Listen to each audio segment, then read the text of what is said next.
You know, when you're a child, you blame everything on everything around you. You blame it on family, you blame it on a missing parent, you can blame it on the circumstances, poverty, ignorance. There's so many, you know, as a child you don't have that wherefore-all to have any kind of insight about what could really be causing this horrific thing to be happening to you. So you'll blame whoever is the closest. But the reality is that, you know, circumstances or environments can be blamed, but truly I think the ultimate blame falls to, you know, just evil. The fact that a human being can, you know, strip a person's innocence when they're very young. It takes evil. And welcome back to RealConvo. I'm Miranda Kahn alongside Alan Mednick. And what you just saw was an incredible video by our next guest. That is Dr. Jessica Vera. She is the CEO and founder of Elite Foundation. Also with us again, we're pleased to have Roger DeHart, human trafficking advocate. Right before the break, and I want to get to you, Doctor, in just a moment, but right before the break, we were talking about this walk. And now Alan's telling me you did not just one, but two? You didn't beat yourself up enough, but you essentially were walking almost like a marathon every day. Yeah, the second walk you did was from the Golden Gate Bridge to San Diego. Wow. How many miles was that one? Approximately 650 miles. Give or take. Yeah, because... Give or take. Yeah. Yeah, you're going to have to do it. No pressure at all. But obviously you were doing this to raise awareness about human trafficking, and I presume some money to go towards this issue. And Correct. Obviously it was successful because you did not one but two, right? Correct, yes. Now you have had a lot of feedback, I'm sure, along the walk. What was some of the feedback that you had? The most encouraging story for me, the California walk, was as I was walking, I got an email from one of the organizations in California. What happened, they had just rescued a girl from South Carolina. And so she was on the fence of staying at the safe house in California or going back to what she'd known for a few years. You know, she was wrestling with it, and her caretaker showed her my story, and she decided because she saw me walking that she was going to fight a little harder and stay. Wow. That, to me, made the whole walk worthwhile. Yeah. I mean, like we always talk about, saving one life is well worth it, but I'm sure there's a lot more lives that you saved by just doing these walks. Now, it's not just the walks that he's done.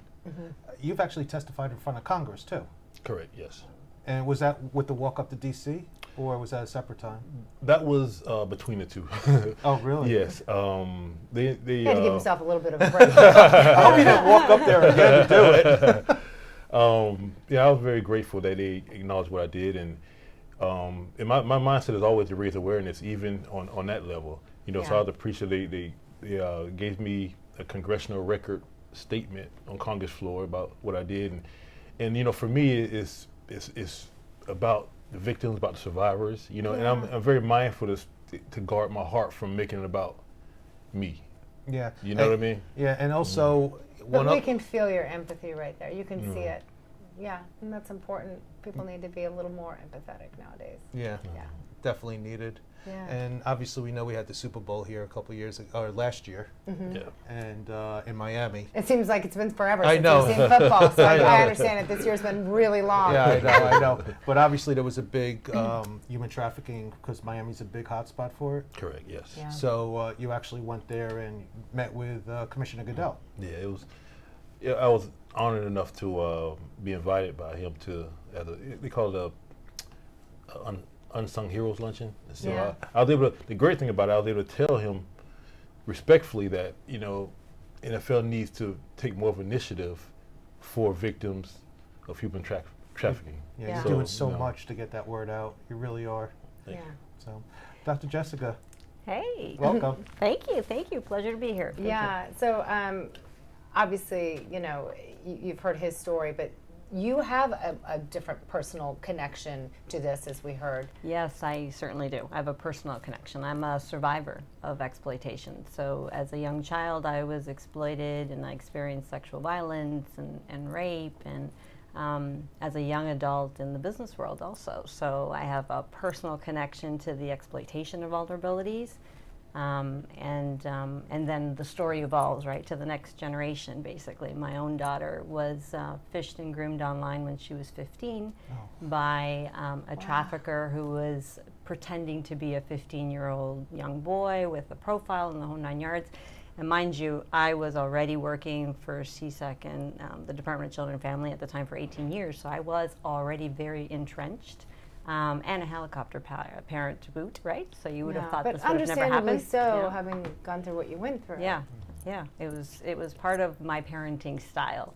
And by the grace of God, we intervened just by the hair on the back of her head because she had made a ploy to go out to a very common mall in Broward County to go meet this young boy.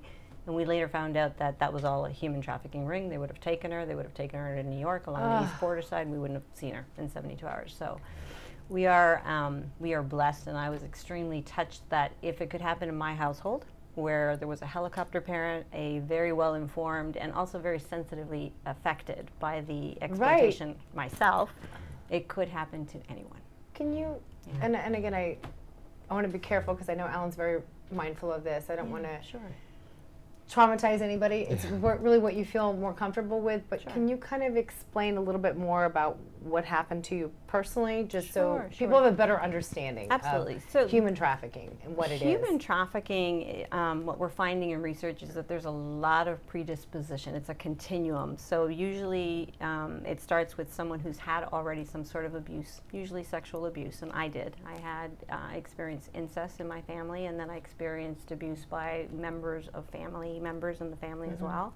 And then I was raped by a family friend when I was a teenager. So those types of experiences leave you vulnerable because it's during a stage of your development where you're trying to develop your sexual identity and your trust and your bonds, and so they leave you very vulnerable. And that just led to, you know, adolescence and young adulthood and just being a target for prey.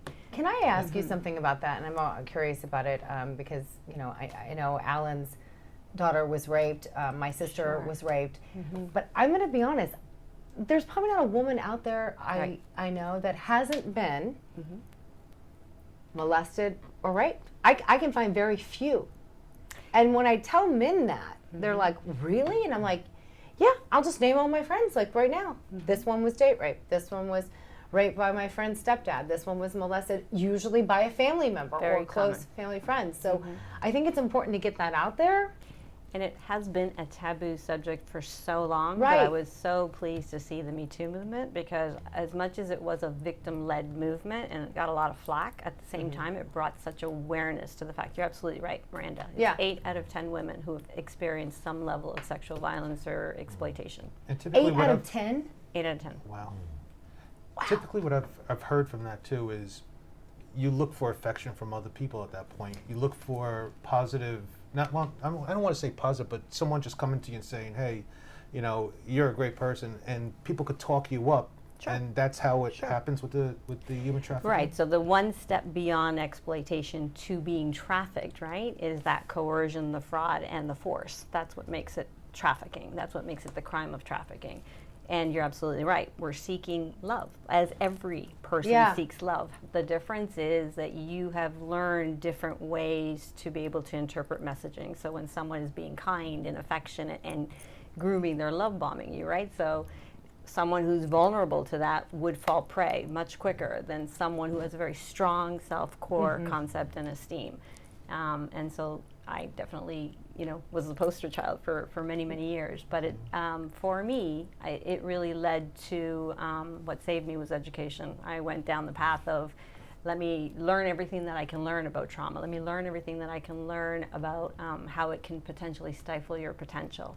And so I've dedicated the last 30 years of my practice to just that specialty. Investing in that. So you can Roger, help other people. are these some of the stories that you've heard too? Yes. It's pretty common from even your walks and everything you've done. As Jessica was talking, I was thinking about this story. On my DC walk, I was walking and I stopped at McDonald's, and the manager, he knew what I was doing. He said, let me share what happened a few years back. There was a girl, she was 14 years old, she would come to McDonald's every single day to study. You know, very focused, very educated, very intelligent young lady. what happened, there was a guy who came one time. He was 26 years old.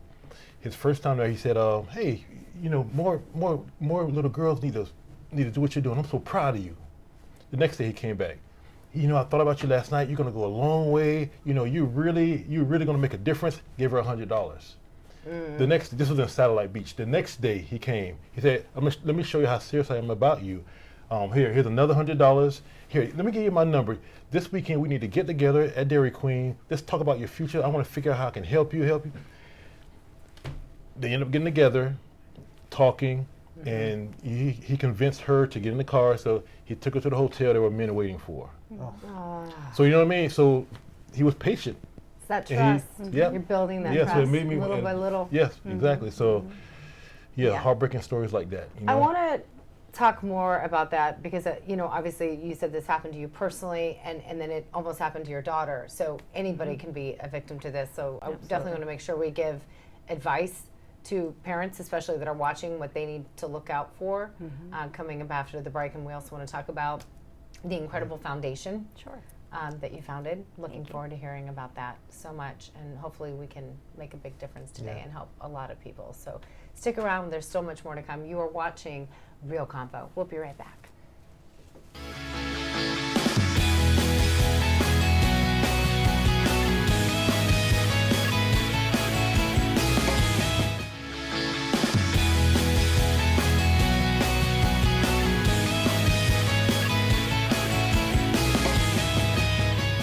Letty Serrano was just 15. She celebrated her quinceañera in May, a typical high school student with a loving family. I mean, she was a great girl, good student, friendly, loved her puppies. But on Saturday, she ended her own life. A life, it turns out, was not typical. Letty was a sex trafficking victim, according to her loved ones. She disappeared 2 years ago at age 13.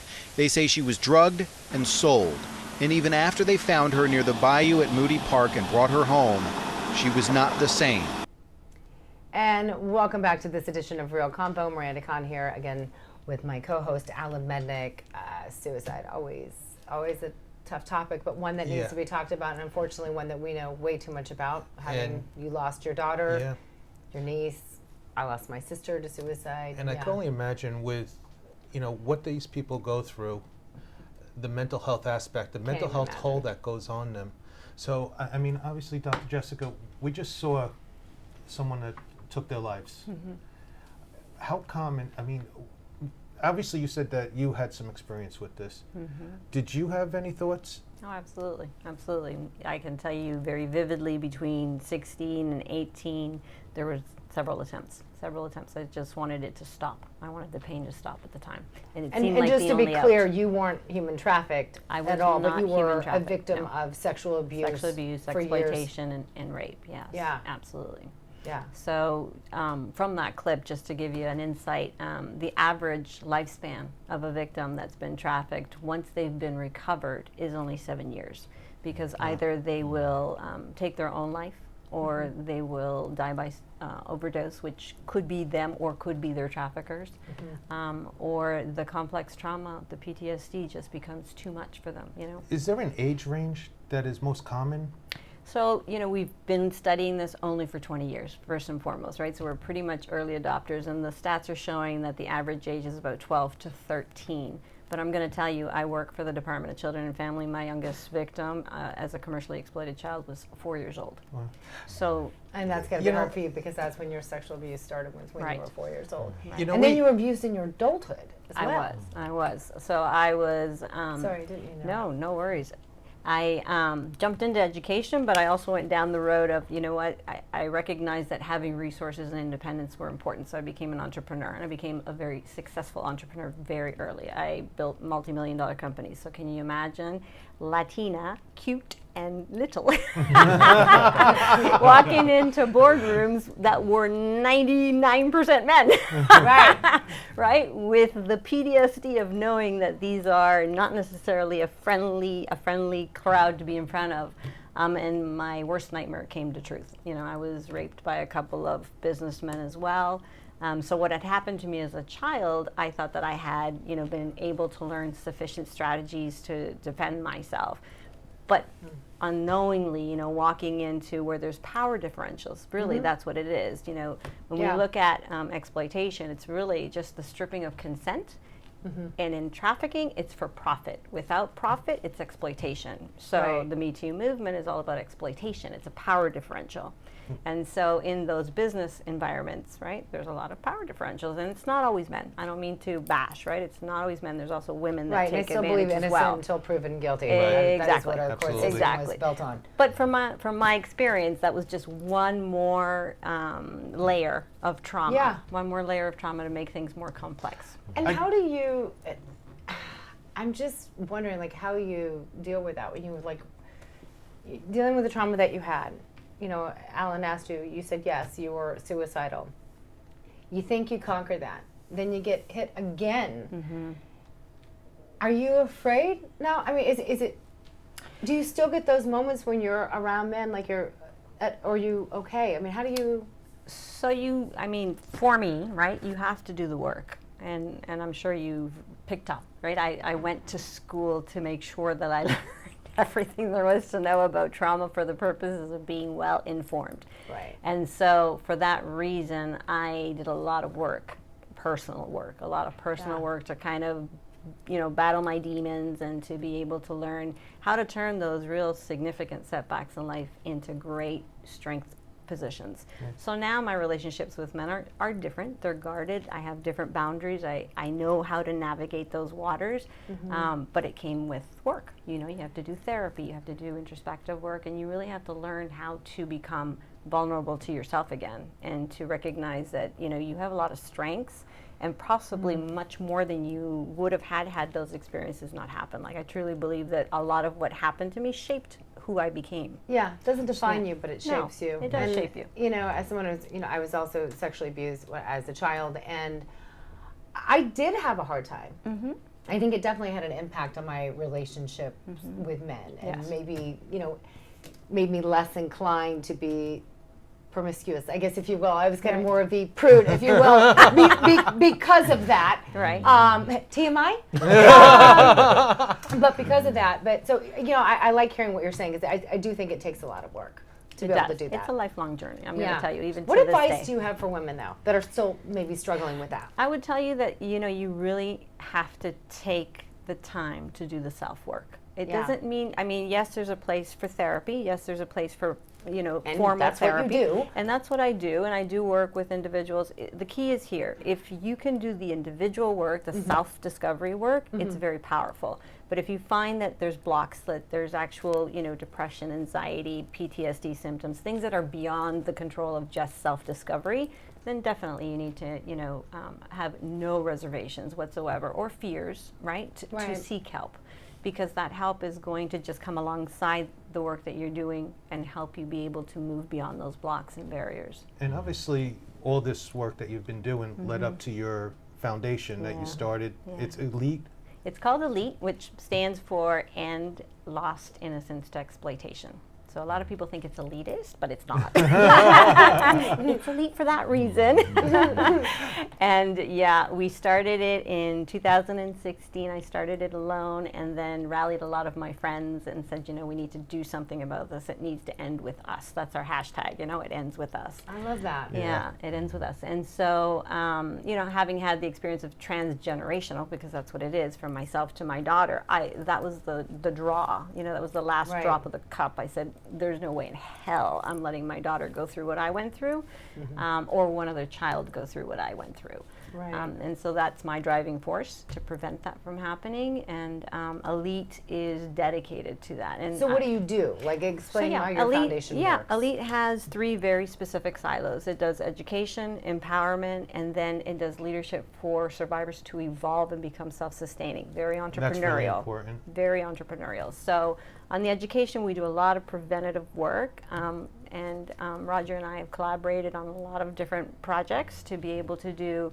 preventative work in the community, not just, you know, going out and doing talks, but actually putting curriculums together that are evidence-based best practices, so the kids are well informed, and we're touching those social emotional skills that are not taught in school. Gotcha. About, you know, safe touch today is not the same as, because the things that we taught in the past about stranger danger, right now we call Uber.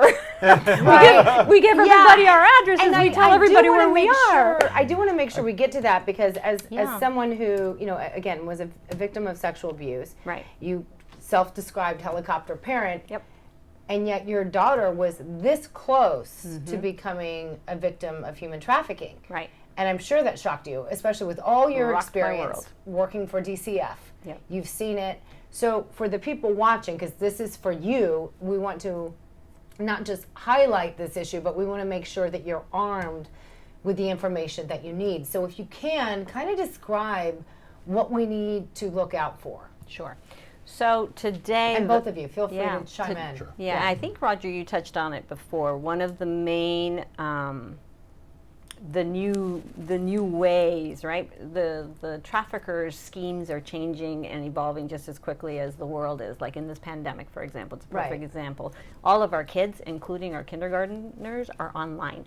So the traffickers are using every little application that little kids are using and doing back room entry points so that they can lure them, they can trick them. So we have this little. I got to say something on that, because I remember with my daughter when she was younger, and this is going back, you know, 2000, late 2000.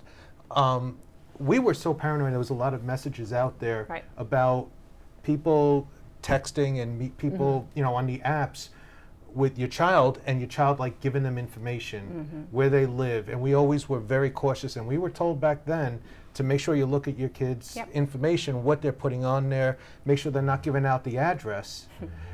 We haven't really seen that out there lately. It's not necessary. I think it's like almost impossible though, right? I mean, I don't want to make parents feel bad, but I mean, you can only do so much. I mean, now they're like at home and they're teaching one grade level, another grade level while still trying to work. And then to sit there and monitor your kid's phone 24/7, I mean. So here's the thing, right? We're living in a technology age. So as parents, we have to shift. We have to be with our children. We have to step into their world. So I agree with what you're saying. We have to give them a little bit of autonomy, but we also have to be right alongside them and be aware of what they're on. To give you an idea. I mean, but you were a helicopter parent.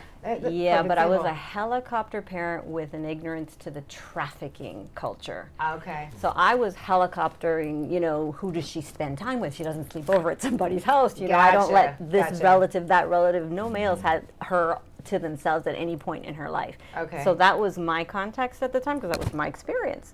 But trafficking, you know, opened up a whole other culture, because now we're talking about, you know, a $300 billion industry who is motivated by profit. This has nothing to do, you know, with actual sexual abuse. This has to do with the exchange of a commodity, which is sex or labor, for profit, and with those kinds of leverage points, right? I want to get to that. We have to go to a commercial break, but coming back after the break, I want you to break down some of those signs, advice that you'd have for parents or just anybody.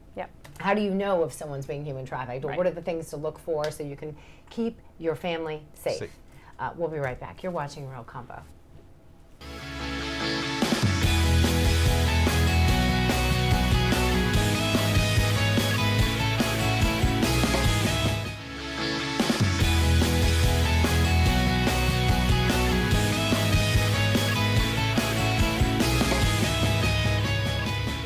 And welcome back to RealConvo. We have a lot to get to. This is our last segment. So we were talking right before the break, but about some of the signs for parents to look out for. But before we get to that, again, we touched on it briefly at the top of the show. We talked about human trafficking, but again, for people just tuning in, what exactly is human trafficking? So the crime of human trafficking involves three facets in order for it to be considered the criminal crime, and that is coercion, force, and fraud. Those conditions are not necessary for a minor. So that's trafficking in a nutshell. What does it look like? It does not look like taken domestically. Domestically, it looks like a community kid has a fight with his parents, goes on the street. In 72 hours, they'll come in contact with a trafficker. A trafficker will try to coerce them into some sort of ring and push them out of the state. So are most people that are trafficked runaways, or That is one population that's most vulnerable because they're on the streets on their own, and that's what the targeters are looking for, right? The traffickers are looking for, excuse me. But that isn't the only. I mean, they can come into your home through your apps, right? Through your cell phones. And there's I'm sure you're going to share this, but there's a list of apps that parents need to be aware of. We already know from the FBI that these are the apps that the traffickers are using to coerce children through being able to ping their IP address and look right at where they're at and talk to them through their camera and through the black web. So, and then there's the gamers who go into the black web, right? And so for parents, it's just really, really important. I can't stress it enough. Look at where we're living. We're living in a technology age. As much as we as parents, and trust me, it's hard for us to kind of step into their world, we need to. We need to be in their world. Right. And the boundary of trust needs to be balanced with security. Yeah. Sure. There are a whole bunch of apps that you can get. Yeah, I want to talk about those apps, but I yeah. wanted to bring Roger in. Roger, there were a couple of incredible experiences you had during the walks. And I was watching online. There was actually one little girl that came up and gave you a drawing. I guess you met them, they went home, she drew this, and the mother came back. What was... You're going to bring tears to my eyes. Yeah, her name was Scarlett. I was walking through Wilmington, North Carolina, and the mom, she was a single mom, Scarlett was 4 years old, and her other daughter, Amber, was 7 years old. They met me, and they gave me Gatorade, we talked. About 45 minutes later, I was in northern Wilmington. They pulled up again, and she said, "Can you come to the car?" And Scarlett, "Here, Mr. Roger." And that it ripped my heart apart. And it encouraged me too, but it was very moving. The note said, "Thank you for walking for me, Mr. Roger." Walking for me? Yeah. Oh, wow. And so that stayed with me. I still have the note. I should have brought it, but that will stay with me for the rest of my life. We do have it that we're going to be posting. Yeah, Okay. we'll show it. We'll show it. And so it was at the end of the day too. I wasn't tired. That energized me, motivated me. So yeah, it was. You're gonna make me cry. It was forever remembered. Do you still talk to her? The mom, maybe every few months I talk to the mom, and I'm hoping Scarlett will remember me, I really hope. Well, how could she not? She's gonna see the show. Yeah, Scarlett, if you're watching, we'd love to have you come on. We would, seriously. Why not do a little follow-up, do a nice reunion? Yeah. Yeah. Who knows? Maybe she's a professional artist. On her way to be doing that. So then, going back, I want to go back to you, Doctor, because as we mentioned, your daughter came back close to become a victim of human trafficking, and so you're saying this, from personal experience here. This is how you feel about it. Everybody checks in. It's like, I'm doing this, and it seems like we can't do anything without posting it on social media. And yes, I'm just as guilty. Before you say anything, but so how do you do it though? Because I feel for parents. It's hard, 24/7. It is. It's hard. So what did you miss? What advice would you give? So what I would tell you is, you know your child best, right? And so with my daughter, I was able to see some real slight changes, just dark appearance, isolating. We're very family, very connected, very Latin, right? The typical Latin. There's family day. All of a sudden, she didn't want to do family day. She wanted to spend all her time in a quiet room. She became really dark, very distant, and very rebellious, which was not typical for her. And she moved away from her faith and her beliefs, which was also very not typical for her. Okay. So, those are the kinds of signs that you want to look for, those subtle changes. If a child shows up with designer this, that, and the other, there's a problem, bing it, right? Where are they getting this money from? So a lot of this stuff does sound, like mental health, suicide tendencies that we look at when you talk about when you talk about change in behavior. Yes. And it could be either way. It could be someone that's very extroverted becoming introverted, or opposite.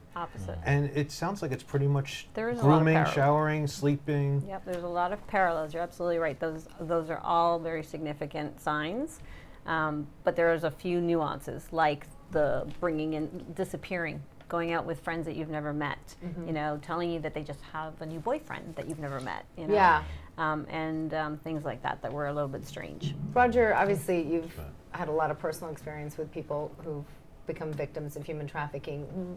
What did you learn from that, and what advice would you give parents too that are watching? To not be afraid to have your kids mad at you.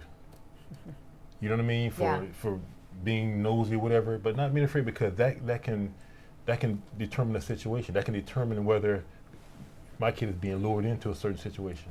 Yeah. Yeah. What other advice? Like you mentioned some apps. There are specific apps? Yeah, there's an app called Bark, which is basically a countermeasure for what phishing is done online. So basically you download it onto the child's phone, and it is doing a background search of everything that's coming through. So it's sort of spyish-ware, but at the same time, there's a dashboard. You get to see all the things, because today it's very common for children to be sex texting, you know, sending pics and this kind of thing, but they could be sending it to pedophiles. They could be sending it to certain traffickers. areas in the country that are more susceptible to this? The cyber phishing, no, it's national, But it's there is international. human trafficking more But in human certain- trafficking hotspots, we are number 3. Then there's We're in Florida for people who are Florida. watching. Yeah. Florida's number 3, California's number 1, and Houston's number 2. But there's a fight for 1 and 2 right now because they're pretty tight in numbers. And it's based on the number of calls to the Polaris line, which is the national hotline for human trafficking, and it's self-reported. So that tells you that that's not the true number, right? Yeah. So so those are the hot spots. And any, you know, the other big thing that we mentioned before and where we collaborated was with the Super Bowls. You know, any large congregation where you've got a lot of We're hype. not doing them as much right now because Yeah, of exactly, COVID, so that's kind exactly. of that's a positive out of that. There is, but Right. it's coming, coming. right? It's coming. So, you know, those kind of organized events definitely draw in the element, right? Right. I have a list of some things that you also Yeah. want to do, and mention some things, just places. You mentioned big events, but you also, and I think this is a big one, just, you know, obviously worked in modeling, but we've talked about that before. This is a big one. I hear these ads all the time, like, parents, or, you know, your child could be the next Disney star or whatever. Nothing against Disney, but just saying, some of these aren't the real deal, right? The You know, your majority kid are could not be the a real model, deal, right? Yeah, you got to vet. Parents need to vet. They need to do their homework. You know, today is the day of information. You can go on Google and pretty much ping anybody and search, do a reverse search and find out who they really are, right? Right. Even if you're going for a job interview. We've had survivors who were lured into job interviews for corporations to find out that they were trap houses. You just have to be really, really mindful. I did want to ask you one question. Someone that has been trafficked Yeah. in recovery, what is your advice to them? Stay the course. question. Stay the course. It is a process. I am living proof that, you know, your potential is not going to be stifled. You can set all of those terrible experiences into wonderful ways to leverage, to move forward, and to pull back and to give back. You know, that's the reason why we started the foundation. There is hope. There's hope after every trauma. And Yeah. you have some books there. Yes. So the foundation has a publishing arm. And so what we do is we believe that everybody's story, right? Giving voices to the voiceless are very important. I love that. We Yeah. actually have that on our website. Yeah. Did you know that? No, Yeah, we actually did. Yeah. So we've published 72 best-selling authors internationally. And so every one of them is purported in a book, and you can see all the authors. And Oh, wow. we always love scholar it. survivors. So these are all survivor stories of real people who have shared their stories so that others can learn. Because what you're hearing, right? You're hearing that there's all kinds of different ways of being lured. There's all kinds of different ways, and everybody's story is unique. But there are some intersections. But that And also shows there is hope. absolutely, there's There is hope because hope. everyone in these books is on the other side. Yeah, Yeah. exactly. Well, and you know, the key here is that we're highlighting an issue that a lot of people may not know anything about. Right. And I also like the fact that, you know, even though we touched that runaways are especially susceptible, you're living proof, right, that your daughter Community child. almost became a victim. So Absolutely. don't be fooled by that. And I like that app. That was called Bark. It's called Bark. I would think that'd be like a dog app Yeah, or something, right? But that's very helpful. That kind of helps you monitor those things, right? Yeah, and we're going to Yeah. post all that. On our website, Yes. we are. Final thoughts. Roger. Like, what would you like people to know? Like, Well, first, thanks for having us on the show. Really, Yeah. really grateful. Speaking from a man's point of view, be a voice. be a voice. Be a voice. You know, I don't know much about human trafficking. I'm still learning. But the little that you can You learn, know quite a bit, according to us. Yeah.